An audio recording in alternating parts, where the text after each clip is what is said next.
और मुक्ति की जड़ें 3 गुणों में हैं, जो मनुष्य को कार्य करने के लिए प्रेरित करते हैं। दुख, शोक, सुख और आनंद के अनुभव गुणों और कर्मों का परिणाम है। अज्ञान और ज्ञान क्रमशः बंधन और मुक्ति के मार्ग हैं। कभी कभी किसी व्यक्ति द्वारा सामना की जाने वाली कुंठाएं और निराशाएं ज्ञान की ओर ले जा सकती हैं, जैसा कि पिंगला के मामले में हुआ, जब एक फल ने राजा को वैरागी बना दिया।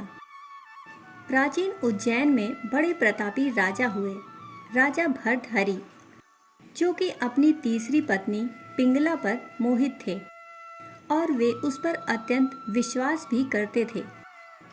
राजा पत्नी मोह में अपने कर्तव्यों को भी भूल गए।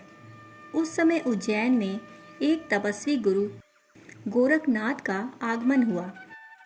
गोरखनाथ राजा के दरबार में पहुंचे। राजा भर्तहरि ने गोरखनाथ का उचित आदर सत्कार किया।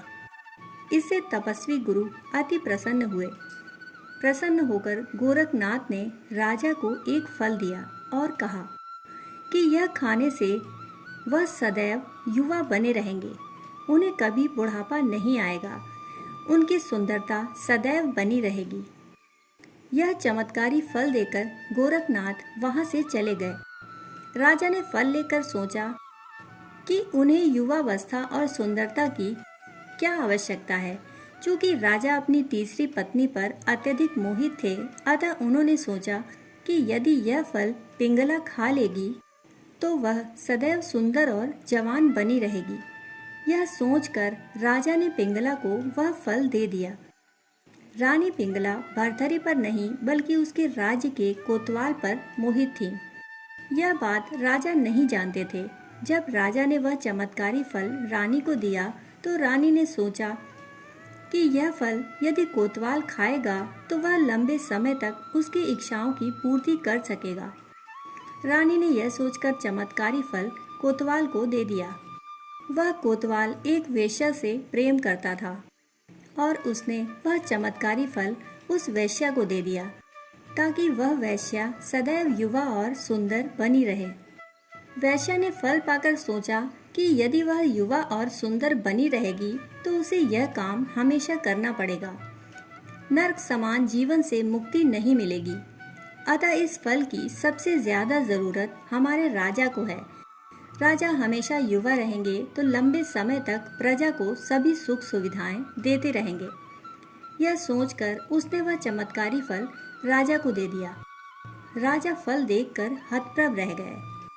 राजा ने वेश्या से पूछा कि यह फल उसे कहाँ से प्राप्त हुआ। वेश्या ने बताया कि यह फल उसे कोतवाल ने दिया है। भर्तहरि ने तुरंत कोतवाल को बुलवा लिया। सख्ती से पूछने पर कोतवाल ने भी बता दिया कि यह फल उसे रानी पिंगला ने दिया है। जब भर्तहरि को पूरी सच्चाई मालूम हुई तो वह समझ गए कि रानी पिंगला उन्हें धोखा दे रही हैं। पत्नी के धोखे से भर्तहरि के मन में वैराग्य जाग गया और वे अपना संपूर्ण राज्य विक्रमादित्य को सौंपकर उज्जैन की एक गुफा में आ गए।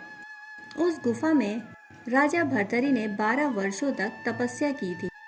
उज्जैन में आज भी राजा भर्तहरि की गुफा दर्शनीय स्थल के रूप में स्थित है।